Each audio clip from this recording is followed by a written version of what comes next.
Modi sir 2012 में आपके अकबरुद्दीन ओवैसी ने क्या स्टेटमेंट दिया वो भी पता है। अब मेरे को आप बताइए क्या आप लोग हिंदू मुसलमान नहीं कर रहे? चुनाव आ जाता है आप हिंदू मुसलमान पे आ जाते हैं, चुनाव आ जाता है आप जातिवाद पे आ जाते हैं। कैसे बात कर रहे हैं सर? और अब हम पे आरोप लगा रहे हैं कि हम बीजेपी के कार्यकर्ता हैं।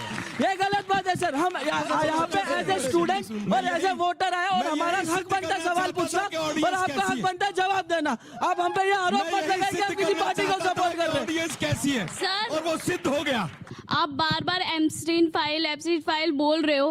अब तो ध्रुव राठी ने भी घर वापसी कर ली है। चली गई। नहीं फिर आप यूट्यूब पे जाइए ना, आप यूट्यूब पे जाइए, ध्रुव राठी देखिए, सर्च कीजिए। अब तो वो भी घर वापसी कर रहा है, उसकी भी तो वीडियो देखिए आप। सुधांशु सर, मुसलमानों के लिए बाद में, पहले उससे पहले मोहन भागवत जी का एक बयान आया था भारत देश में कि इस भारत देश में 4 प्रकार के हिंदू होते हैं।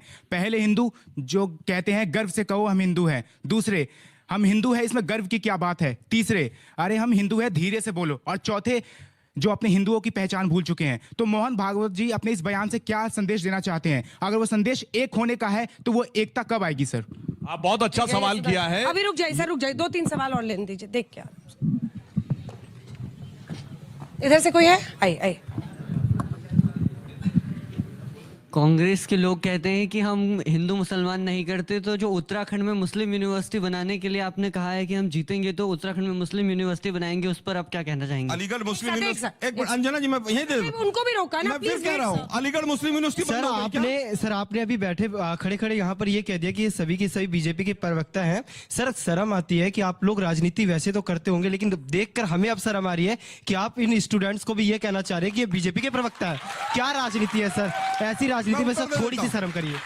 जो आपका हो चुका अंजना जी, हो चुका। एक ही सवाल, एक साथ आखिरी सवाल ले लीजिए, पर्सनली मत लीजिए इसको, क्योंकि हर तरह के थे और आधे तो इसमें आपके सपोर्टर्स से आपने उनको भी खो दिया। ये बच्चा आप ही के पक्ष से पहले सवाल पूछ रहा था। मेरा सवाल सुधांशु सर से है कि जो घर वापसी का मुद्दा चल रहा है, इसमें तो आम जिंदगी में हर इंसान को मतलब अपने खुशी से जीने का हक है, तो ये इतना मुद्दा क्यों बन रखा है मैम? राजनीतिक दलों के लोग इतना मतलब क्यों परेशान है, इतना हाई तौबा क्यों कर रहे हैं? मतलब सब अपने हिसाब से वोट मुझे भी लगा समझते ही अयोध्या की हार 240 सीट। सुधांशु जी आपसे शुरू करते हैं और इस बच्चे के ही सवाल से, मतलब लेना न देना इस जनता का, इस बात का जवाब पहले भी दे चुका हूं। जहां पे टोटल घर उधर चला गया, वहां जीना हराम हो गया। कश्मीर में एक ही जगह है जो अभी भी आतंकवाद से पीड़ित है। और मैं बताना चाहता हूं, ये तथाकथित बाबरी मस्जिद की बात तो सब करते हैं, पर इस हिंदुस्तान में एक दरगाह भी नष्ट की गई है, शरारे शरीफ, वो जलाई गई थी। क्यों? क्योंकि एक सेक्ट ऑफ इस्लाम कहता है कि दरगाह कुफ्र है, उसके बारे में कोई नहीं बोलता। इसलिए मैंने कहा, जब एक ही तरह के घर वाले रहते हैं तो एक दूसरे का भी जीना हराम कर देते हैं। अगर घर वापसी होगी, सब आराम से रहेंगे। जो मैंने पहले भी कोट किया था, बहुत बड़े पत्रकार हुए हैं मार्क टेली, जिन्होंने कहा मैं 30 साल दिल्ली में रहा और निजामुद्दीन एरिया में, जहां एक तरफ हजरत निजामुद्दीन दौलिया की दरगाह, दूसरी तरफ तबलीगी जमात का ऑफिस था। दुनिया का कोई दूसरा मुस्लिम देश होता है, दोनों एक साथ नहीं रह सकते थे, 30 साल में एक ने दूसरे खत्म कर दिया होता। पर भारत में उसने कहा Muslims in India are the luckiest, कि वो अपने मजहब में जैसे चाहे इबादत करने को स्वतंत्र हैं। इसलिए इसकी आवश्यकता है। घर मजबूत रहेगा तो बाहरी लोगों के लिए भी मामला आगे रहेगा। और लास्ट में मैं ये भी कहना चाहता हूं, जो उसने बच्चे ने सवाल किया था कि कैसे हिंदू, उसके लिए जानते क्या है? ये जो एम वायरस हमारे दिमाग में घुसा हुआ है आजादी के इतने लंबे समय के बाद, मतलब Macaulay virus of 19th century और Marxist virus of 20th century, ये दोनों जो हैं, इसी ने हमारे मन में ग्लानि भर दी है। 13 दिन की सरकार में सुषमा स्वराज जी की स्पीच देखिएगा, उन्होंने बोला था कि इस दिल्ली में यह माहौल बना के रखा गया था, इस भारत में आप तब तक इंटेलेक्चुअल नहीं माने जा सकते लुटियन जोन में, जब तक आप अपने भारतीय होने पर ग्लानि का अनुभव और हिंदू होने पर शर्म का अनुभव ना करें। अब जब से वो शर्म गर्व का अनुभव में बदलने लगा है, तब से बहुत से लोगों के नीचे की जमीन सरकने लगी। देखिए 12 साल से सरकार इनकी जमीन दूसरों की खिसक रही, पता नहीं क्या कर रहे हैं। जमीन से वापस आता हूं भाई, शंकराचार्य से भी कागज मांग रहे हैं, तो कागज दिखाओ, कागज दिखाओ, कागज दिखाओ। अभी तक तो अब्दुल से कागज दिखाओ, कागज दिखाओ, अभी शंकराचार्य से भी मांगने लगे। हिंदुत्व के ठेकेदार भी ये हो गए। शंकराचार्यों को चारों को घर पर बैठा दिया, उनकी पालकी फेंक दी। 150-200 कथावाचक आसाराम टाइप और राम रहीम टाइप पैदा कर लिए, उनको पैरोल दे देते हैं चुनाव में वोटों के लिए, फिर ये सनातन की बात करते हैं। किस किस का क्या क्या पैरोल हुआ और कौन कौन आप लोगों ने यहां पर इस तरह के कथावाचक पैदा किए, टीवी स्टूडियो में किस तरह से आज आप साधु संतों को भी लड़वाने से बाज नहीं आ रहे, अखाड़ों को आपस में लड़वा रहे हैं। उनको ऐसा कर दिया है कि वो उसके पक्ष में बोलेगा, वो उसके पक्ष में बोलेगा। अब पता नहीं योगी जी शायद किसी को शंकराचार्य बनवाने के लिए लगे हुए हैं, इसलिए लड़ाई हो रही है। अरे भाई आप लड़ क्यों रहे हैं आपस में? आपके आने के बाद तो साधु संत आपस में लड़ने लगे और आप सनातन की और तमाम चीजों की बात करते हैं। अभी कहते हैं कि हिंदू मुसलमान बड़े प्यार से रहता है हिंदुस्तान में। बिल्कुल रहता है भाई, लेकिन अरे सुनिए ना भाई, सुनिए ना, वहां फलाना था, वहां वो ये था। आपके पूरे संसद में आप एक सांसद जिता के नहीं भेज पाए, आप एक मिनिस्टर मुस्लिम नहीं बना पाए। आपके तमाम सांसद कहते हैं कि हमें मुसलमानों का वोट नहीं चाहिए।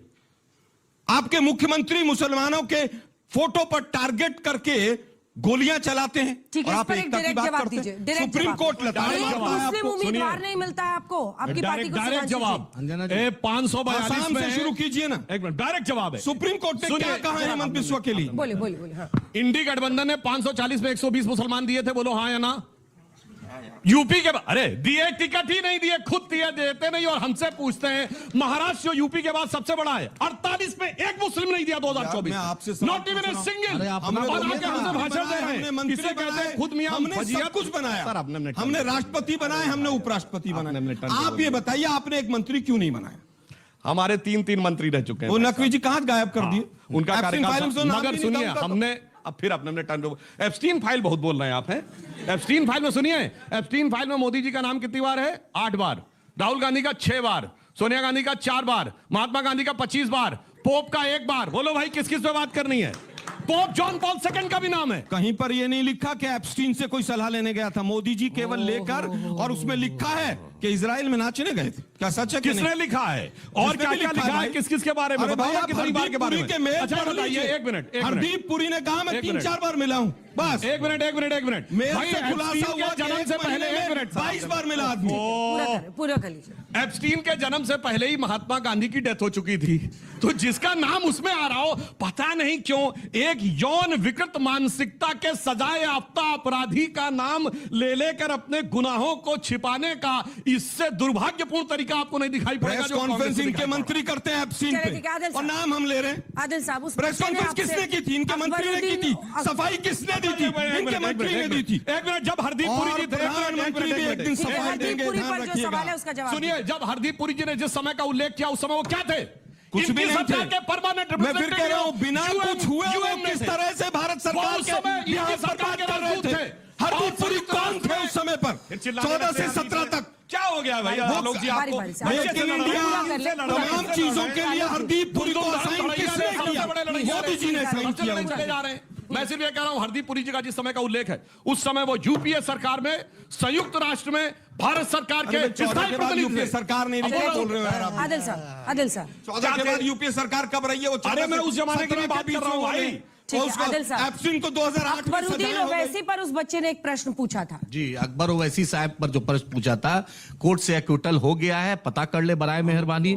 और ये भी बता दे कि वही अकबर ओवैसी साहब जो शिवरात्रि पर 2 दिन जो तेलंगाना सरकार जो छुट्टी देती है, उन्हीं के नुमाइंदगी पे लाल दरवाजा मंदिर 10 करोड़ रुपया मिला, उन्हीं के नुमाइंदगी में 18,000 गरीब बच्चों को पढ़ाते हैं। ना हिंदू देखते हैं ना मुसलमान, जो गरीब है उसको पढ़ाते हैं, वही अकबर ओवैसी पढ़ाते हैं। जाकर पूछिए, कोरोना काल में सबसे ज्यादा अगर मदद किसी ने हिंदुस्तान में कोई एमएलए किया, उसी अकबर ओवैसी साहब ने किया है। हिंदू कॉलोनी हो, मुस्लिम कॉलोनी हो, सबको बराबर राशन बंटवाया, वही अकबर ओवैसी साहब ने। दारुसलाम में माथे पे टीका हो, टोपी हो, पगड़ी हो या क्रॉस हो, सबका इस्तकबाल है। और पहला दलित मेयर अगर किसी ने बनाया तो वही एमआईएम, वही अकबर ओवैसी ने। और अभी बीएमसी में घटक नेता विजय सर को बनाया, वही अकबर ओवैसी साहब ने। तो इसलिए बराए मेहरबानी जो कंफ्यूजन है उसको दूर कर लीजिए। हम इनकी तरह नहीं है, जिस तरह वरुण गांधी ने बोला था वो केस एक्विटल हो गया। हम इनकी तरह नहीं है कि जिन्ना के मजार पर फातिया पढ़ते हैं और नवाज शरीफ के बिन बुलाए बिरयानी खाते हैं। और इनका राष्ट्रीय अध्यक्ष बंगारू लक्ष्मण रक्षा दलाली किया था, पूरी दुनिया ने देखा है। हम इनकी तरह नहीं है। हम डंके की चोट पे हक बोलते हैं और इंशाल्लाह बोलते रहेंगे। हम आदम की औलाद है, ये भारत मेरी मिट्टी है, इसी मिट्टी पर सजदा करेंगे, इसी मिट्टी पे दफन होंगे। और जब भी देश को जरूरत पड़ी, चाहे टीपू सुल्तान हो, फजले हक खैराबादी हो, मीर उस्मान हो, अब्दुल हमीद हो, जब भी जरूरत पड़ी हमारे उलमाओं ने चटगांव से लेकर लाहौर तक ऐसा कोई दरख्त नहीं था जो देश की आजादी के लिए शहादत नहीं दी। सरफरोशी की तमन्ना हमने दिया, हिंदुस्तान जिंदाबाद के नारा हमने दिया, तिरंगा हमने दिया, क्विट इंडिया मूवमेंट हमने दिया। और जब भी आज ऑपरेशन सिंदूर में जब बैरिस्टर असदुद्दीन ओवैसी साहब गए तो यही भारत के लिए गए और पाकिस्तान को मुंहतोड़ जवाब हमने दिया। और इंशाल्लाह देश के लिए जब भी जरूरत पड़ेगी जान देंगे। माशाल्लाह ये बता दिए, क्विट इंडिया मूवमेंट आपने दिया किन्होंने दिया? अभी आपने बोला हमने दिया। जरा पे कर दीजिए। अल्हम्दुलिल्लाह मैं अभी सुनना चाहता हूं। सुधांशु साहब, किसने दिया? मिथुन और जर्सी का कंपटीशन नहीं है, ये मिथुन और किसने जर्सी दिया? का नहीं है। तो आपकी बात गलत है, या तो आप झूठ बोल रहे हैं या ये झूठ बोल रहे हैं। बोलिए कौन झूठ बोल रहा है? आदम की मिट्टी है। सरदार पटेल ने मैं केवल इतना कहना चाहूंगा, मैं अपनी माँ के पैर दबाऊंगा, मैं अपनी माँ को खाना खिलाऊंगा, तो दुनिया में जाके मैं डिंडोरा नहीं पीटूंगा। मैंने अपने माँ की सेवा की है। मैं कहना यह चाहता हूं, आज तक एक भी हिंदू ने नहीं कहा कि मैंने स्वतंत्रता आंदोलन में भाग लिया और मैं हिंदू हूं। और इनका यह कहना है मैं मुसलमान हूं और मैंने स्वतंत्रता आंदोलन में भाग लिया। तुमने एहसास किया अपने देश के स्वतंत्रता आंदोलन में भाग लिया? अपने देश के स्वतंत्रता आंदोलन में भाग नहीं लोगे तो अमेरिका के स्वतंत्रता आंदोलन में भाग लोगे? हमने ऑपरेशन सिंदूर में पूरे भारत का नाम रोशन किया। हमारे साहब कह रहे तो अपने देश के लिए नहीं जाओगे तो और किसके लिए जाओगे? सिर्फ 2 मिनट बचे हैं, फिर इन दोनों से कवरे मांग लो। मैं बस मैंने अपना निवेदन कर दिया है कि राष्ट्रीय स्वयंसेवक संघ उसी विचारधारा ने राष्ट्रपति द्रौपदी मुर्मू, जो कि एक अनुसूचित जनजाति से आती है, उनको राष्ट्रपति बनाया। डॉक्टर APJ अब्दुल कलाम साहब मुस्लिम समुदाय से आते हैं, उनको राष्ट्रपति बनाया। मिसाइल कार्यक्रम का अध्यक्ष आज डॉक्टर टेसी थॉमस है, जो कि क्रिश्चियन है, यानी आदिवासियों को भी सम्मान, क्रिश्चियंस को भी सम्मान, मुसलमानों को भी सम्मान। ये RSS की ही आप पूछते हैं ना, RSS कौन है, क्या है, कैसा है? RSS की विचारधारा का प्रधानमंत्री है, RSS की विचारधारा के राष्ट्रपति हैं, हजारों विधायक हैं, सैकड़ों सांसद हैं। यह मोहम्मद फैज खान भी RSS की विचारधारा का है, तभी यह कहता है वंदे मातरम और भारत माता की जय। और भारत के ईस्ट मेरे ईश हैं, मैं राम कृष्ण जी का भी सम्मान करता हूं, मैं अल्लाह का भी सम्मान करता हूं, मैं शिव का भी सम्मान करता हूं, जीसस क्राइस्ट का भी सम्मान करता हूं, क्योंकि यह सिख हमें भारत की हिंदू संस्कृति देती है। मैं आस्था से मुसलमान हूँ और संस्कृति से हिंदू हूँ। आलोक जी, इस सोच में क्या प्रॉब्लम है? अगर कोई मुस्लिम ऐसा बोलता है तो फिर सारे उस पर एकदम टूट पड़े, ये भी तो सही नहीं है। मैं कब कह रहा हूं कि मुस्लिम ना बोलें? बहुत से लोग हैं जो बोल रहे हैं और बोलते रहना चाहिए, किसी ने तो नहीं रोका इनको। मैं तो बीच में बोला भी नहीं। इन्होंने कहा RSS की विचारधारा से प्रधानमंत्री हैं, तभी तो देश का बेड़ा गर्क हो रहा है। RSS की विचारधारा से प्रधानमंत्री हैं, जब तो देश पर 5 गुना कर्जा हो गया है। RSS की विचारधारा से प्रधानमंत्री हैं, तभी तो ट्रंप के सामने सरेंडर किए बैठे। RSS की विचारधारा से प्रधानमंत्री हैं, तभी तो 18% टैक्स का सरकार अपने मुंह के ऊपर तमाचा लगाकर चुपचाप बैठी हुई। 8 RSS का प्रधानमंत्री है, इसीलिए 1 लाख से ज्यादा स्कूल बंद हो गए। RSS का प्रधानमंत्री है, इसीलिए गोबर पोत के AC की जगह गोबर से काम चला रहे। RSS का प्रधानमंत्री है, इसीलिए आज हिंदुस्तान की एक भी यूनिवर्सिटी 100 यूनिवर्सिटी में नहीं है। RSS का प्रधानमंत्री है, तभी तो चाइना का वो रोबोट वाला कुत्ता हमारे AI के समिट में घूम रहा है। चाइना जिस तरह से 10 से ज्यादा गुना जो है यहां पर अपना एक्सपोर्ट बढ़ा रहा है, क्योंकि चाइना पूरी तरह से उसके सामने नतमस्तक। RSS का प्रधानमंत्री है, इसीलिए तो चाइना को क्लीन चिट देता है। RSS का प्रधानमंत्री है, इसीलिए तो बिना युद्ध लड़े कई जगह हमारी भूमि पर कब्जा हो जाता है। इन्हीं के तापिर गांव जो सांसद थे अरुणाचल के, उन्होंने कहा था आज किस तरह से सोनम वांगचुक को जेल में डाला हुआ है, ये पूरा देश जानता है। RSS का प्रधानमंत्री है, इसीलिए तो 4 महिला सांसदों से डर के लोकसभा छोड़ के भाग जाता है। चलिए अब सुधांशु जी चारों बातों पर जवाब दीजिए और गलगोटिया पर जरूर बोलिएगा सर। देखिए उसमें पता नहीं कौन कौन सा चाइना का कुत्ता कहां घूम रहा है, ये मेरे को आइडिया नहीं है। उसके बारे में मेरे ख्याल से बहुत हमें शोध करनी पड़ेगी, उसके बाद हम आके बता सकते हैं। अब मैं सिर्फ ये कहना चाहता हूं कि साहब RSS ने 2 प्रधानमंत्री दिए जो प्रचारक रहे, अटल जी और मोदी जी। और मैं दावे से कहता हूं ये दोनों नेता वो थे जो प्रधानमंत्री बनने से बरसों पहले सारे सर्वेक्षण में जनता कहती थी ये प्रधानमंत्री होना चाहिए। और मुझे याद है प्रधानमंत्री नरेंद्र मोदी जी 13 सितंबर 2013 को संसदीय बोर्ड की बैठक शाम 6:30 बजे हुई और वहां अनाउंसमेंट हुआ, सारे सदस्यों ने सर्वसम्मत, सारे कार्यकर्ता सर्वसम्मत, और वो पीएम के कैंडिडेट बने और फिर जनता से स्पष्ट बहुमत पाके प्रधानमंत्री बने। इनकी तरह नहीं कि चाचा नेहरू को 0 वोट मिले 1946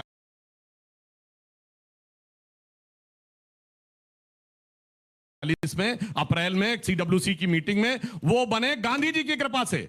फिर इंदिरा गांधी बनी इंडिकेट सिंडिकेट के बीच में, फिर राजीव गांधी बने इंदिरा जी की दुखद हत्या से उपजी सहानुभूति लहर में, फिर नरसिम्हा राव बने आपसी लड़ाई के बीच में, और फिर डॉक्टर मनमोहन सिंह अपने मुंह से बोले हैं कि हमको तो मैडम ने कहा था। तो यदि ये सब प्रधानमंत्री बनने के बाद नेता बने, हमारे आरएसएस के नेता बन के प्रधानमंत्री बने, ये होता है व्यक्ति